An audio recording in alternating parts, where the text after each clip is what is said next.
Labdien, Fokus TV skatītāji! Šodien ar jums raidījums Sarunas ar zvaigzni metropolē, un mans viesis ir mūziķis, Latvijas televīzijas raidījuma vadītājs Valters Frīdenbergs. Čau, Valter! Čau! Tu piedalījies Eirovīzijā 2005. gadā. Jā. Un es atceros to reizi, kad bija atlase Latvijā, es arī skatījos televīziju, un tad tu vēl biji jaunāks. Diezgan 12 gadus jaunāks. Jā, nu jauns tu biji, tāds jauns puisīts, saldais puisīts tu biji, jā. Kā tev bija tad, kad jūs uzvarējāt un gatavojaties Eirovīzijai, tās sajūtas un vispār visu tu atceries to laiku? Un īstenībā es daudz ko neatceros. Un tas noteikti ir uz kaut kādu, uz droši vien kaut kādas nervu bāzes, uz kaut kādu tā, ka visa bija tik ļoti daudz, ka smadzenes īsti nevarēja saprast, ko tagad paturēt un ko mest ārā. Jo ļoti daudz jādara, protams, jauni piedzīvojumi, turpatās uz vietas tik daudz jaunu cilvēku, ar kuriem iepazīties, ar kuriem parunāties, aprunāties un visu mēģinājumu grafiks un tā tālāk un tā joprojām, ka daudz ko es neatceros. Un labi, ka ir kaut kādas bildes, kaut kādi video materiāli un tad vismaz var pastīties, jā, pareizi, mēs tak šiten bijām, tur tādā kompānijā un tā. Jā, bet bija ļoti, ļoti interesanti. Un, ja nu ir iespēja, vajag pilnīgi visas iespējas izmantot. Un šī arī bija viena no iespējām, kuru mums izdevās izmantot. Un ļoti labi, ka tā. Kādu vietu jūs toreiz Eirovīzijā? 5. mēs palikām. Jums toreiz bija ar tiem elementiem... Ar zīmju valodu. Zīmju valodu, jā. Kam tā ideja bija? Tā bija frēma ideja, Mārtiņa. Un tur ar to zīmju valodu arī bija īstenībā viena interesanta lieta, jo īsti nav tādas internacionālas zīmju valodas, kurā varētu sarunāties, pilnīgi 100% tagad aizbrauc uz kādu valsti un tu esi iemācījies internacionālo zīmju valodu, un tagad sarunāties ar tās valsts cilvēkiem. Katrā valstī atšķirās tāpat kā mums latviešu valoda, lietuviešu valoda, angļu valoda, krievu un tā tālāk un tā joprojām. Tieši tāpatās ir arī zīmju valodām. Viņas ir ļoti daudz. Un bija jāmēģina atrast kaut kādas tās zīmes un to tulkojumu tādu, lai pēc iespējas vairāk cilvēku saprastu to domu, to ziņu, ko mēs gribam aiznest, ko Freimis gribēja aiznest ar to dziesmu. Un tur arī tur bija ko noņemties. Labi, mēs mācījāmies šo dziesmu kā deju, principā kā tādu roku deju, jo nebija mums nekādas priekšzināšanas tieši valodas ziņā. Bet, protams, ļoti, ļoti liels darbs bija to visu tulkot un saprast, kuru tad zīmi labāk paņemt. Jo mēs jau arī latviešu valodā varam visādi kādu lietu apzīmēt. Mums ir ļoti daudz vārdu, kā apzīmēt kādu konkrētu lietu. Un tieši tāpat ir arī ar zīmju valodu. Tā bija ļoti interesanta pieredze, jā. Tā kā bija uz vietas Eirovīzijā tie mēģinājumi, pārējie dalībnieki redzēja, kā jūs mēģinājāt, vai ne? Jā, protams. Redzēja? Jā, varēja skatīties, bija kas. Delegācija, protams, ko teica pārējie dalībnieki, ieraugot jūsu zīmju valodas un saldos puisīšas? Ka tas laikam būtu jāprasa mūsu delegācijas vadītāji tajā laikā Ivetē Lepeško, jo ar viņu tur vairāk komunicēja arī pārējo delegāciju vadītāji un tā. Es pat es neatceros nekādu tādu konkrētu teikumu, ka viņi būtu teikusi, ka kāds ir ievērojis un teicis, tas ir labi, vai tas ir slikti, vai tā vajag, vai tā nevajag. Par to īsti, vismaz neatceros, ka kāds kaut ko bilde. Bet, bija interesanti, ka kāds, man šķiet, 3 gadus vai 4 gadus atpakaļ Eirovīzija arī tieši bija iekļāvuši zīmju valodu. Tā kā vēl kāds arī bija droši vien paskatījies, ka tā var, un tad atrada arī, ka šī ir tā lieta, kā es gribu nodot savu dziesmu, un arī izmantoju. Tā kā, Freimim liels paldies par ideju un tālāk jau par to aktivizēšanu. Bet 5. vietas ir augstu. Es uzskatu, tas ir augstu. Principā jā. Un, protams, ka tajā balsošanas rezultātu paziņošanas laikā, ka līdz pat tā, kad bija paziņot 50% no rezultātiem, nu, mēs turpat tās cīnījāmies pa 1. 2. vietu, un tad jau likās, ja tiešām mēs varam arī uzvarēt. Un tad tā 5. vieta, nu, vienā brīdī ir tāda, nu netikām trīniekā. Nu tā, bet, protams, loģiski, tas ir labs sasniegums. Jā. Kā mainījās tavu dzīve, kad tu atbrauc no Eirovīzijas? Kaut kas mainījās, piedāvājumi vairāk vai... Protams, atpazīstamība un piedāvājumi un jā, koncerti, un arī pabraukājām arī pa Eiropu un ar koncertiem tieši. Un atgriezāmies arī Ukrainā, bija Artekā, kas bija padomu laikos tāda nometne bērniem. Jā, tas Krimas reģionā. Jā, protams, bija, nu, kā saka, viss tāds klikšķītas un daudz kas aizgāja, daudzas lietas. Jā. Loģiski, tas ir tāds karjeras lēciens un karjeras pakāpiens. Mums tas bija pilnīgi noteikti. Kad tu televīzijā sāki strādāt pēc tam? Nē, televīzijā es strādāju jau arī pirms Eirovīzijas. Jā, jau pirms Eirovīzijas, un tad nācās nedaudz pauzīti paņemt. Tas ir pateicoties Dzeguzītei vai kam? Droši vien, jo ar Dzeguzīti mēs pa televīzijas māju man šķiet esam izskraidījuši visus stūrus, un iespējams, ka zinām pat vairāk nekā šī brīža televīzijas darboņi, kur kas atrodas un kur tad vēl var ielīst. Uz jumta vēl var uzkāpt? Uz jumta var. Jā, tur viss vēl notiek. Un, un tad... Kaut kāds... Zvans draugam. Jā, un tad, protams, droši vien tas bija kaut kāds iemesls, kāpēc arī ievēroja, jā, ka esam tāds Kaža un Valters, un kas tā kā varbūt varētu pamēģināt kaut ko tā kā, tur novadīt, parunāties. Un tā tagad, tas noteikti bija iemesls Dzeguzīte kā tāda, jā. Es teikšu godīgi, es tev ļoti sen neesmu dzirdējusi, kā tu dziedi. Protams, es tagad neprasīšu, lai tu dziedi, tas skaidrs. Bet kaut kā tu esi pārņēmis grupu Tums, Mārtiņa Freimana. Negluži pārņēmis, es šobrīd dziedu ansamblī Tums. Jā, es domāju, nepareizi izteicos. Jā, viss kārtībā. Tu esi kā solists grupā Tums. Jā. Kā tas radās, ka tu esi tur? Un tieši tu, nevis kāds cits? Jā, tas ļoti interesants jautājums, uz kuru pat īsti nav kādas konkrētas atbildes.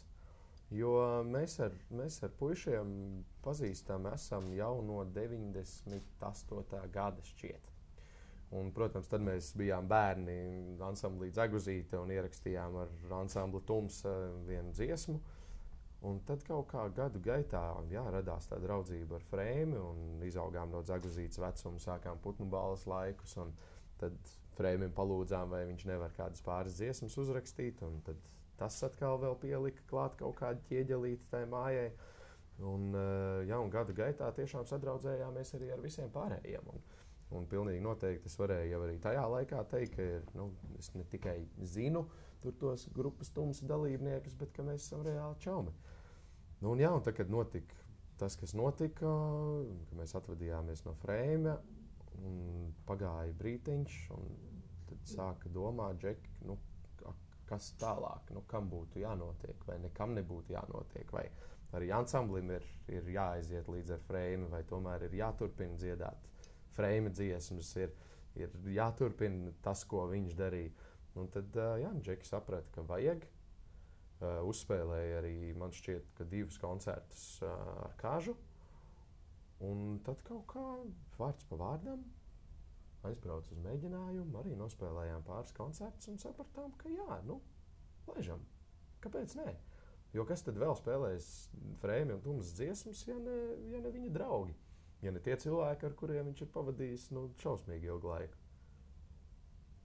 Jā, tā tas pilnīgi organiski kaut kā arī notikās. Kur var dzirdēt, teiksim, tuvākajā laikā, kur uzstāsies grupa Tums? Tad man ir ārpus kadra jautājums, kad tu raidi šo? Tagad ir tiešraidi. Ideāli, draugi. Super.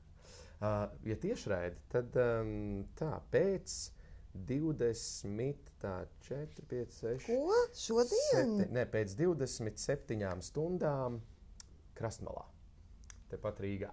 netālu no šejienes. Tas ir rītā. Jā, tas ir rītā. Valsts svētku ietvaros lielajā pasākumā 11. novembra Krastmalā arī ar grupu Tums 8 kāpsim uz skatuves un arī priecēsim gan Rīgas iedzīvotājus, Rīgas viesus un pilnīgi visus, kas svinēs Baltā Galdauta svētkus 4. maiju.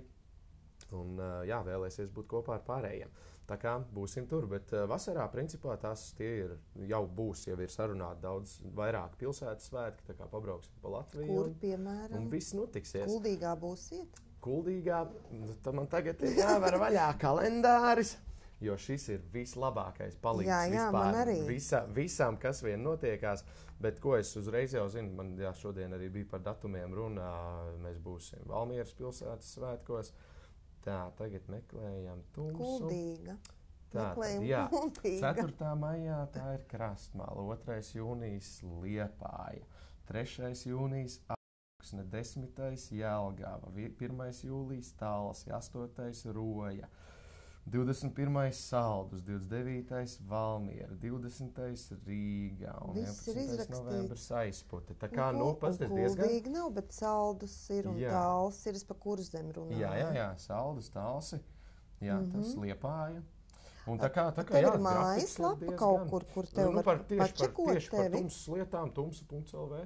Ļoti vienkārši. Un tur viss var redzēt. Pilnīgi viss var redzēt. Jo man īstenībā ļoti kaut kā nepatīk masu pasākumu. Es nezinu, kāpēc, vai tā ir kaut kāda bērnības trauma vai kas. Jo agrāk, kad stāvēja rindā pēc desām vai sviestiem, viss spiedās tie cilvēki. Un man tagad ir tā, ka tur, kur ir cilvēku spiešanās, man satraukums ir. Bet tas ir pilnīgi normāli. Katram savas fobijas. Tāpēc jābrauc kaut kur uz mazu pilsētiņu, piemēram, kur nav tik daudz cilvēku. Jo rīt noteikti būs ļoti daudz cilvēku. Es pieņemu, ka būs, un es īstenībā ļoti ceru, ka būs. Jo tas tomēr parādīs. Tas tomēr parādīs to mūsu latvietību, to mūsu kopību. Kas tad mēs esam tagad, 2017. gadā? Kā tu tulkotu Balto Galdautu svētki? Teiksim, kāpēc tieši Baltā Galdauta svētki? Vismaz, es to laikam tulkotu tā, ka tas balts, vismaz manā uztverē, ir kaut kā jauna sākums. Tā ir balta lapa, uz kuras nekā nav, un mēs sākam kaut ko būvēt, vai kaut ko rakstīt, vai kaut ko zīmēt, vai vienkārši no jauna dzīvot. Un tajā brīdī, kad atjaunojām savu neatkarību, nevis ieguvām, atjaunojām, izcīnījām. Tā bija atkal tāda balta lapa, un balts Galdauts vismaz man simbolizē šo te atkal sākumu, jo sākām atkal būvēt savu valsti. Šķietami tādu, kādu mēs to gribētu redzēt, un es ļoti ceru, ka daudz kas no tā, ko tie cilvēki, kuri cīnījās un bija kopā 90. gados, 90. gadu sākumā, 80. beigās, ka kaut kas no tā, ko viņi iecerēja, arī ir piepildījies. Jo man tajā laikā bija pārāk maz gadu, lai es kaut ko būtu cerējis vai domātu par to, kāda tad būs tā mana valsts. Bet tev jau bija tāds vecums, ka tu jau kaut ko apzinājies. Nē, īsti nē. Man ir dzimšanas gads 80. Viskārtībā 87. Man ir dzimšanas gads 87. rudens. Jā, tad tu vēl biji mazulītis. Bērndārzā gāji. Gāji bērndārzā? Nē, bērndārzā es negāju. Es laikam kādu mēnesi tikai nogāju bērndārzā. Varbūt pusotru. Nopietni? Jā. Un tad arī ar visiem Zaguzītes koncertiem un mēģinājumiem, tad īsti tas bērndārzs nebija aktuāls. Tu taču no 2 gadiem ņemies. Jā, no 2 gadu vecuma, tieši tā. Bet tas ir pateicoties mammai? Vecvecākiem. Vecvecākiem. Jā. Kas tev vecvecāki? Mūziķi bija? Nē, pilnīgi un galīgi nesaistīti ar mūzikas un mākslas jomu.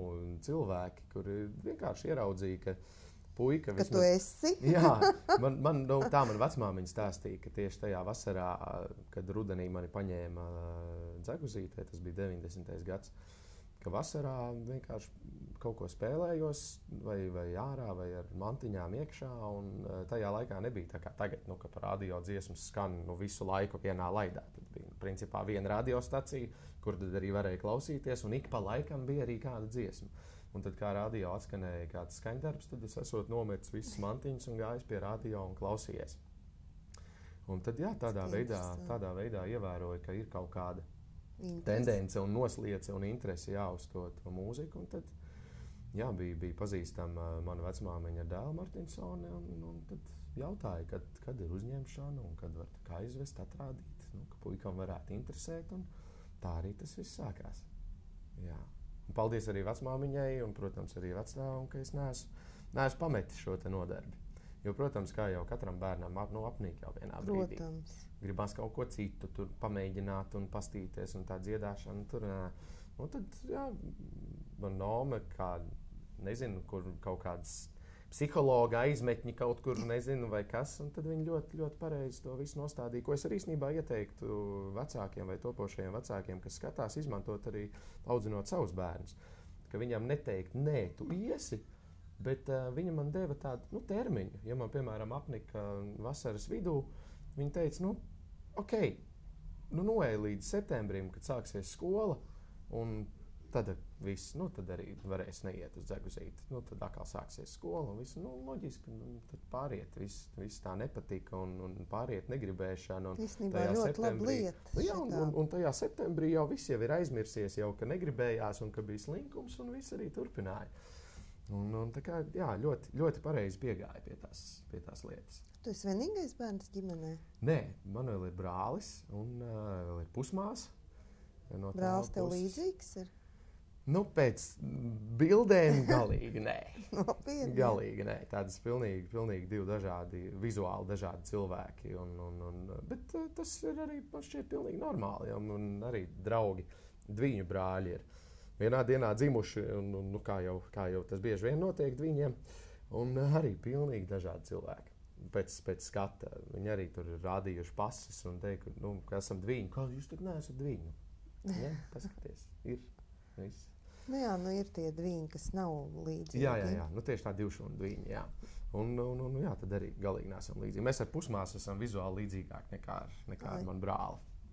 Jums tādas, saiknes ir ģimeniskas, draudzīgas vai jūs? Draudzīgas, bet mēs neapgrūtinām viens otru ar pārāk lielu sevi. Jā, protams, ja ir kāda nepieciešamība, tad jā, protams, uzzvanām, un es arī esmu krustāvs brāļu meitai, tā kā, jā, tā. Tev brālis Rīgā dzīvo vai Liepājā? Tagad ir projām Anglijā un brauks tūlīt atpakaļ, bet rīdzinieks. Bet tu esi no Liepājas vai no Rīgas? Es kaut kur lasīju, ka tu Liepājā darīji. Liepājā es baudu Liepāju. Es nezinu, es kaut kur lasīju, ka tu no Liepājas. Es tā saucu principā par tādām otrām mājām Liepāju, jo tā pilsēta ir pilnīgi noteikti tā, kas ievelk sevī. Kaut kas ir tajā Liepājā. Es nezinu, kas tas ir, bet kaut kas tajā Liepājā ir pavisam citādāks nekā citās Latvijas pilsētās, un ir ļoti patīkami uzturēties. Kaut vai neko nedarīt, pilnīgi, bet kaut kas tur ievelk. Un es pat kaut kādā sajūtu līmenī saprotu, kāpēc tur ir tā mākslas pasaule pietiekami attīstīta. Jo kaut kas tur ievelk. Labi. Mūzika ir viena, būtībā lielākā tava dzīves sastāvdaļa. Pareizi? Jā, pilnīgi noteikti. Tad no kurienes zinātņu bakalaurs politikas zinātnēs? Tas bija tāds... Kur pēkšņi mūziķis un politiskās zinātnes? Tas bija ļoti spontāns lēmums. Ļoti spontāns, jo es biju viens no tiem skolēniem, kuri beidzot vidusskolu vēl nezināja, kur īsti likt. Jo zināšanas vajag, nevar vienkārši sēdēt mājās. Tas pilnīgi nekādi neattīsta tevi pašu. Un tad man šķiet 2 nedēļas pirms dokumentu iesniegšanas gāju cauri augstskolu piedāvājumiem un vienkārši izlasīju, paskatījos, kas tad varētu būt topošie pasniedzēji, un izdomāju, būs politika zinātne. Un esmu ļoti priecīgs un apmierināts par savu pagaidām gan tikai bakalaura grādu, bet nenožēloju nevienu minūti, ko es esmu pavadījis tur universitātes solā. Jo tas deva diezgan daudz tādai attīstībai, manis paša kā personas attīstībai. Tu, turpinās, teiksim, tev ienāks atkal viena diena prātā, un tu atkal izdomās, ka tu gribi iet mācīties. Tev ir idejas, kur tu... Es īstenībā pat ļoti labprāt paturpinātu studijas politikas zinātnē. Jā. Jo, protams, jā, mūzika būtu pilnīgi noteikti viena no lietām, ko es gribētu, bet es neredzu to mūzikas mācīšanās sadaļu priekš sevis šeit Latvijā. Jo mums ir ļoti augstā līmenī attīstīta akadēmiskā, klasiskā mūzika. Tiešām ļoti augstā līmenī. Nu, to arī pierāda mūsu lielie dižgari, kuri braukā pa pasauli un uzstājās pasaules lielākajās operās. Jā, bet tā populārā mūzika, rock mūzika, tā kaut kā nav sakārtota īsti. Nu, tā tieši izglītības jomā. Nu, īsti nav kur mācīties. Un tad būtu jābrauc projām. Bet es neesmu gatavs pamest laikam Latviju. Bet tev viss te labi. Jā. Ko tev pamest? Es neesmu gatavs pamest Latviju un tagad viss atteikties no visa un braukt projām uz, nezinu, 2, 3 gadiem, vienalga, kāds tas laika posms arī nebūtu. Es laikam vismaz šobrīd negribētu to darīt.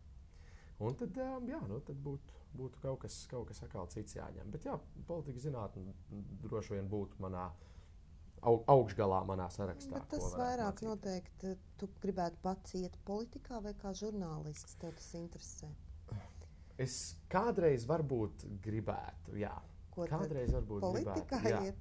Jā, tieši tā, iet politikā un izmantot jā, gan tās zināšanas, kas man ir, gan arī, nu, teikšu, krievu vārdā, nu, to bezpriģelu vienkārši nedaudz pašķaidīt, kas šobrīd notiek. Un es ļoti ceru, ka vismaz politiskā kultūra mainīsies tuvāko gadu laikā. Nu, viņai bija jāmainās jau pirms gadiem 10. Jā. Tu saproti, ka tu viens nevari iet. Pilnīgi, tur nav cīnītājs. Un tas ir jā, no vienas puses žēl, ka mums nav. Prezidentāla valsts? Nē.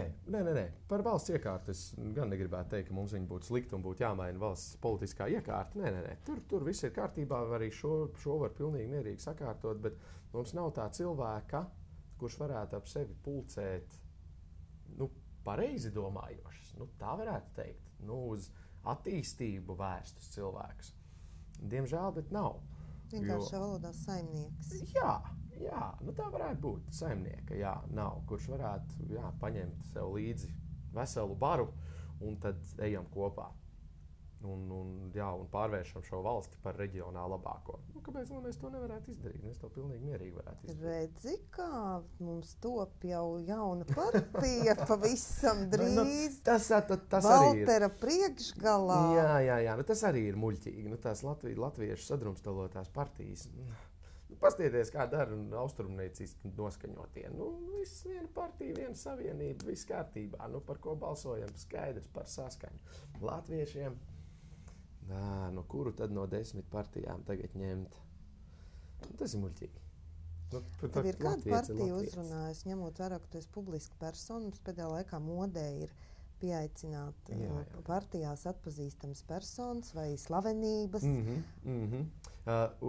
Jā, šajā gadā bija viena partija, kas mēģināja uzrunāt, gan neaicinot tagad iet sarakstā un piedalīties, bet nu tad iet un piedalīties. Kā saka, pienest sevi šajā te visā. Es pagaidām neesmu pieņēmis un pagaidām nedomāju par šo te soli pieņemt šo te piedāvājumu. Jā, bet mani nav īsti uzrunājusi arī šobrīd neviena vispār partija kā vēlētāju, nu, kā pilsoni, kuram tūlīt būs jāiet vēlēt pašvaldību vēlēšanās. Es esmu rīdzinieks, deklarēts Rīgā, tātad es balsošu par Rīgas domu, par Rīgas domas sastāvu.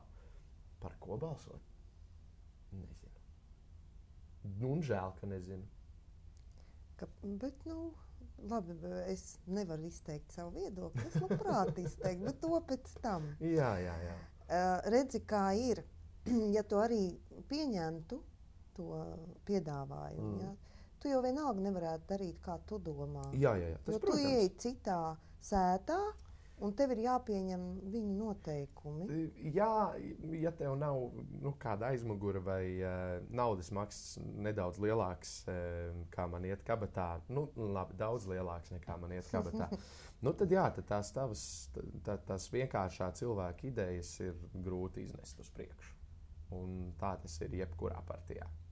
Katrā ziņā tu esi ļoti erudīts un zinošs, un skola tev vēl nāks pa labi, jo ņemot, ka tu piedalies gudrākas un vēl gudrākas, un tev ir pulciņš ar prāta spēlēm, kur tu piedalies, par kuras es tā arī nesapratu, kur var aiziet piedalīties. Nu, šovakar... Atkal viss ir šodien. Jā, viss ir saplānots pa minūtēm. Jā, šovakar mums ir nākamā kārta šeit spēlēja, un tur gan jau tas viss. Tas ir kaut kāds atklāts čempionāts, vai kas tas ir? Tā to varētu pilnīgi mierīgi nosaukt. Pastāst, es arī varbūt gribu sākt būt gudra. Sākt būt gudra. Jā. Ļoti labi.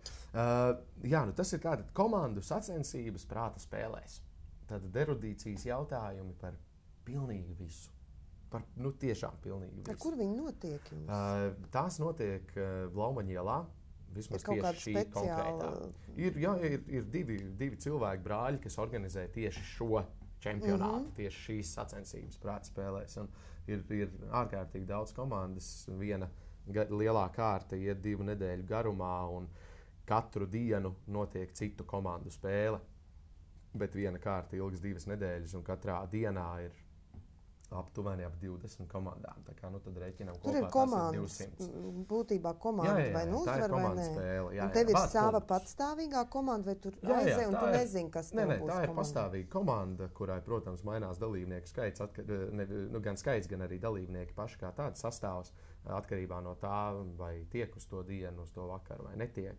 Bet mums ir tādi 10 cilvēki, kas mēs tad mainamies šajā komandā. Katru reizi nedaudz cits sastāvs. Un tad cīnāmies par to galveno, par finālu. Cik jūs uzvarat arī, vai tikai cīnaties? Uzvaram arī. Mēs esam tādā, diezgan stabilā fināla grupā, kas ir tāda. Pateicoties gudrs un vēl gudrāks. Arī, un pateicoties komandas biedriem, kuri arī ir ļoti gudri un erudīti. Bet ir ļoti interesanti tiešām pārbaudīt sevi un izlikt sevi uz papīra un to savu smadzeni. Kur skatieties. Es zinu tik daudz. Nē, fantastiski. Es teiksim, dēļ tā vien, cik tu iegūst zināšanas, un tas raidījums ir to vērts, tas tev nes tik ļoti lielu segumu, pievienoto vērtību tavām smadzenēm un vispār tev pašam. Bet to katram vajadzētu. Vienkārši izmantot savu potenciālu vienalga, lai kur tas arī nebūtu. Vienkārši attīstīties un nestāvēt uz vietas. Un ja tā nedaudz filozofiski pieejot, man ārkārtīgi nepatīk tie cilvēki, kuri čīkst un sūdzās, ka viņiem redz, darbs ir tāds un darbs ir šāds. Ej un dari to, kas tev patīk. Jā, sākumā tev būs droši vien jāatsakās no savas stabilās algas, kas tajā brīdī varbūt ir, cik viņa liela katram mums, cik mēs spējam nopelnīt. Bet, ja tev nepatīk tas, ko tu dari, nevienā brīdī tā nauda nenesīs to kopējo gandarījumu. Jā, viņi palīdzēs izvilkt gadus, padzīvot, izdzīvot. Nenesīs to gandarījumu un ir jāsāk darīt to, kas patīk, un tad viss sakārtosies, viss saliksies pa plauktiņiem. Es zinu, ka es iespējams ar to, ko es daru, es nekad nebūšu miljonārs. Un man to arī nevajag. Es esmu laimīgs ar to katru dienu, ar katru rītu, ko es pamostos, ar katru dienu, ko es izdzīvoju, un katru vakaru, ko es eju gulēt. Jo viss tas, ko es daru, ir mans hobijs. Tas ir mans. Un man vairāk neko nevajag. Esmu izdzīvojis dažādus laikus, kā jau mēs visi Latvijā. Gan, kad viss ir kārtībā, un tu vari arī dažu brīdi aiziet uz restorānu un paēst tur, gan arī tādus laikus, kad ir jāpārtiek no konserviem un sausiņiem. Un tam visam ir iziets cauri, un ir arī mācība savā ziņā. Un tā bija arī tāda dzīves mācība, ka ir jādara to, kas patīk. Jo arī krīzes gados nekur neaizbrauc projām, mēģināja tad arī ar šiem te konserviem un sausiņiem tepat Latvijā izdzīvot, un viss kārtībā. Un atkal izdzīvoju, un viss salikās pa plauktiņiem, un šobrīd es atkal varu arī ar draugiem aiziet kādreiz uz restorānu un tepatās uz kino un paskatīties kādu filmu. Un super, un viss ir labi. Bet darot to, kas patīk. Tā. Tagad par mūziku vēl parunāsim. Jā. Tu raksti mūziku. Arī. Jā. Cik bieži, kā viņi tev nāk? Gudot gultā, ejot pa ielu, braucot mašīnā, vai tu vienkārši speciāli apsēdies un tagad es komponēšu? Ir bijis dažādi. arī jā, šis, kad ir jāapsēžās un tiešām jākomponē, jo ir kāds pasūtījuma darbs, kurš ir, principā jānodod. Man bija viens arī par vienu skaņdarbu, kurš bija tāds pasūtījuma darbs, un es biju galīgi aizmirsis, ka man tas ir jādara. Bet viens skaņdarbs, labi, ka nebija nekāda sērija, un viens skaņdarbs, un es biju pilnīgi aizmirsis, un man zvana. Kur ir? Vai mēs varam tikties pēc 40 minūtēm, ka producents ir brīvs, un vai es varu parādīt. Un es tajā brīdī esmu mājās, un man ir brīvas tās 40 minūtes, pusstundu. Es, protams, saku jā. Un tad 30 minūtēs tapa skaņdarbs, ko mēs šobrīd pazīstam kā labestības dienas himnu. Un viss ir, un vienkārši salikās, un tad sakoncentrējies, un paņem visu to, kas ir vajadzīgs no dabas, no kosmosa, no tā, kas notiek apkārt, un sanāk. Bet laikam viss labākās melodijas rakstās dušā. Dušā, jā. Tieši tā, mazgājoties. Un daudz skatītāji es pieņēmu, ka arī dušā dzied, jo ir viens ļoti labs iemesls, kāpēc, jo tur ir ļoti laba akustika dušā. Un viss tā nāk atpakaļ atbalsts un tā halīte, kas ir, un ir ļoti forša sajūta. Un vēl tas ūdens tek un silts un patīkam. Un tādā labsajūtā, jā, tur top vislabākās melodijas. Tur rekā. Un, teiksim, tu arī raksti citiem, ja tev paprasa. Es, piemēram, atnākšu un teikšu, lūk, es gribu dziedāt, uzrakst man vienu dziesmu. Droši vien ir, jā, protams, jā, tā var. Var, jā, sazinām, bet droši vien, es nedziedu, bet droši vien, ka būtu nedaudz arī jāiepazīst tas cilvēks. Kaut nedaudz. Tam nav jābūt mēnesim dzīvot kopā, bet jā, vismaz uz kādu kafiju, uz tēju vakarā ir jāaiziet un jāsaprot, kas tas ir pa cilvēku. Jo citādāk man šķiet diezgan pagrūti, kādam konkrēti rakstīt. Ja tas vienkārši nāk no sevis ārā, tad ir pavisam cita lieta, jā, bet ja palūgtu, būtu jāiepazīstās ar to cilvēku, un tad varētu kaut ko domāt un runāt. Tev honorāru tu prasa lielu par vienu dziesmu? Piedod, ka es uzdodu tādus jautājumus. Bet vai tu dažādi tu skaties, šim es uzdāvināšu, šim es pārdošu? Protams, mums katram ir kaut kādas dzīves preferences, vai šajā gadījumā cilvēki, kuri mums labāk patīk, kuri mazāk patīk. Un tad, loģiski atšķirās. Tad arī atšķirās pieeja. Bet tas tikai normāli. Nē, tas man patīk. Jā. Bet tieši tā. Nē, tas labs. Paklau,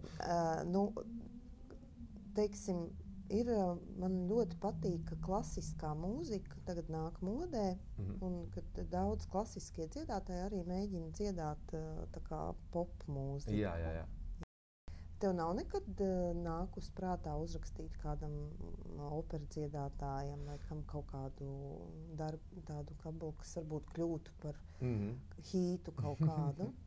Nē, es neesmu par to domājis tieši par kādu. Jā, akadēmiskās mūzikas izpildītāji, par operu dziedātāju. Nav bijusi tāda doma. Droši vien tagad varbūt daži skatītāji domās, ka tas man gan ir tumsoņi. Es nesaprotu operu kā mūziku priekš sevis. Tā nav mana. Es operā esmu bijis, bet pats uzstājoties. Nevis ejot baudīt tieši operas mākslu. Tas vienkārši nav mans. Ir cilvēki, kuriem patīk Justins Biebers. Es neesmu, diemžēl, viens no tiem. Ir tādi, kuriem nepatīk. Tas tieši tas pats arī ar operu mūziku.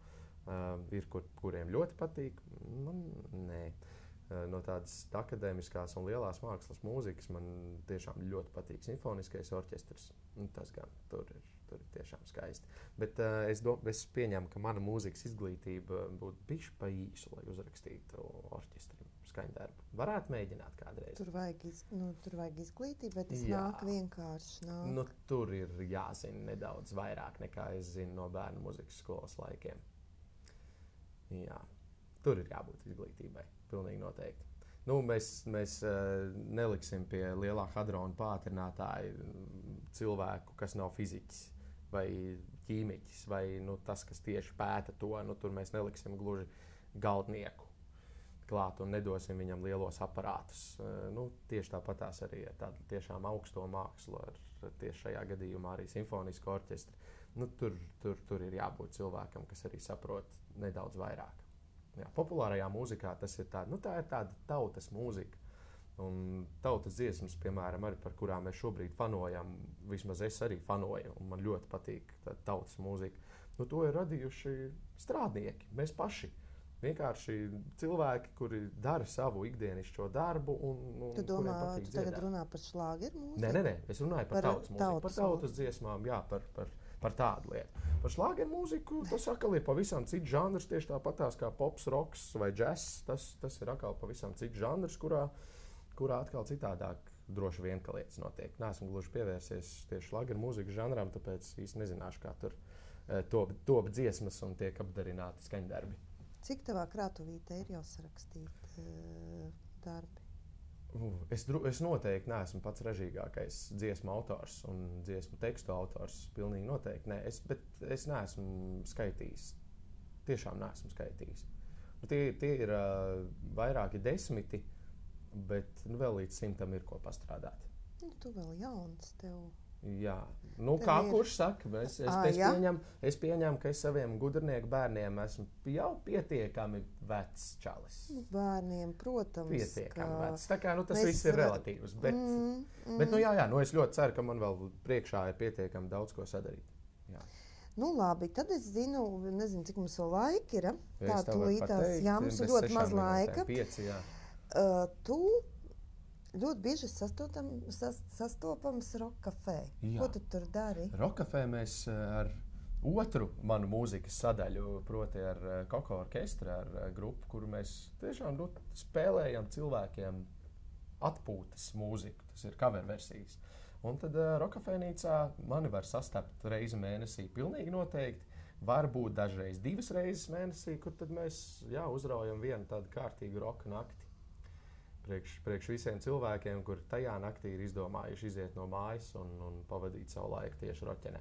Ļoti interesanti. Kādreiz būs jāiziet paklausīties. To tu vari izdarīt 5. Atkal viss jau ir saplānots. Tas ir parīt, jā. Parīt, pilnīgi mierīgi. Rīt man ir jāiet uz Krastmalu, parīt man ir jāiet uz Rock Café. Man ir vienkārši jau aizpildīts tieši tāpat kā man grafiks aizpildīts, kur tev arī viss tikko aizpildījās. Jā, tā kā piekdien variet nākt ciemos un novērtēt arī šo tematu sadaļu, ko es daru. Vēl ātri viens jautājums. Tev nav plānā kāds video klipiņš, kaut ko uzfilmēt, kaut kādu? Nē, pagaidām nē. Mēs tūlīt atkal ķeramies klāt ar Tumsu un tapināsim kaut ko jaunu ar tām sajūtām, kādas mums ir šodien. Un tad jau, kas zina? Es gandrīz aizmirsu tev pajautāt. Kā tu nonāci pie tā, ka visu rakstīja par to, ka tev mati ir nodzīti? Jā. Īstenībā tev ļoti labi piestāv. Paldies, tagad jau kaut kas jau ir attaudzis. Kas mums notika? Notika? Man arī daudz prasa, kāpēc tu nodzīni matus? Principā atbilde ir tāda, kāpēc tu uzvilki šo blūzīti, piemēram, šodien? Tāpēc, ka man nebija laika izgludināt neko citu. Man nebija laika aiziet pie friziera. Tādas vienkārši lietiņas man dzīvē ir, kuras gribās izdarīt.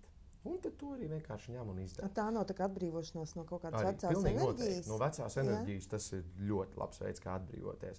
Un kā jau es nākot šejieni, es zināju, ka iespējams tu pajautās par šo, un tad es aizdomājos līdz tam, ka es savā dzīvē neesmu nožēlojis nevienu lietu, ko es esmu izdarījis. Es esmu nožēlojis tikai 2, kuras es neesmu izdarījis. Un tāpēc, piemēram, atbrīvošanās no matiem arī ir tāda lieta, kuru es nenožēlošu. Es neesmu izdarījis 2 lietas, un abas 2 ir saistītas ar uzstāšanos. Man uz Semu bija atnācis ciemos Stinga ģitārists. Parunājāmies par viņu koncertu šeit Latvijā, un viņš arī uzspēlēja Shape of My Heart uz ģitāras. Un es vienkārši savas kautrības un bailēm neizgāju ar viņu šo dziesmu nodziedāt. Viņš neaicināja, bet es neizgāju. Pēc tam runāju, viņš vecīt, taču, protams, vajadzēja nākt uzspēlēt. Un otrs bija kongresa namā uzstājās Bobijs Makferins. Varbūt skatītāji vairāk zina viņa dziesmu Don't Worry, Be Happy. Viņš bija ar koncertu atbraucis. Un viņam koncertu ietvaros arī viens skaņdarbs, ko viņš dzied ar kādu no zāles. Un viņš prasīja, lai nāk. Un mēs savā latviešu kautrībā īsti neviens negājām. Un arī es tā skaitā.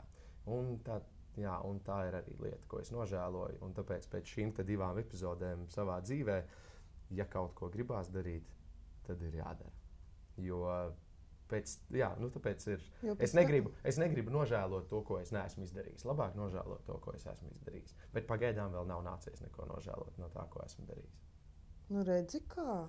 Labi, kad es par taviem matiem sāku runāt. Es daudz ko uzzināju interesantu.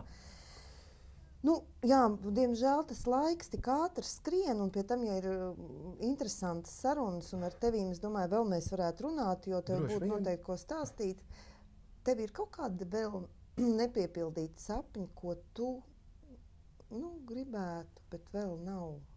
Noteikti katrs mēs sapņojam par kaut ko. Jā, viena lieta, tas noteikti, tas ir saistīts ar to mūzikas dzīvi un mūzikas pasauli. Es gribētu vismaz vēlreiz vai vienreiz nospēlēt konci. Kaut tas nebūtu mans koncerts, kaut ar vienu dziesmu, bet tādai 10 000 auditorijai. Izkāpt uz skatuves un redzēt vienkārši tādu jūru ar cilvēkiem. Un rītā? Jā, rītā? Piemēram, rītā. Bet tāds, un tajā brīdī tad laikam es arī varētu teikt, ka, ja ne visu, tad gandrīz visu es savā dzīvē esmu izdarījis. Tu redzi? Valter, es speciāli aizbraukšu pastīties, vai tur būs 10 000 cilvēku vai nē. Un tad tavs sapnis būs piepildījies. Jā, tieši tā. Ņemot vērā, ka tev viss ir piepildās, viss notiek, kā tu plāno, varbūt tu vari novēlēt kaut ko Focus TV skatītājiem. Jā, ziniet, laikam es pievērsīšos vēlreiz tam, ko es jau teicu, ka vienkārši ņemiet un dariet to, kas jums patīk. Un tad viss pārējais būs tiešām mazsvarīgs. Ja tajā brīdī, kad mēs atmetīsim to ikdienas negāciju, kas varbūt nešķiet pat negācija, bet ir nepiepildītas lietas, tas tukšums, un tad, kad to izmetīs ārā, viss aizies. Tiešām aizies, bet ir jātiek vaļā no tā tukšuma. Tā kā to es arī jums novēlu, tikt vaļā no tukšuma. Ar šiem skaistajiem vārdiem šodienas raidījums Sarunas ar zvaigzni Metropolē beidzas, un ar jums šodien bija es, Kristīna Linenblad, un mans viesis Valters Friedenbergs. Tiekamies rīt Krastmalā.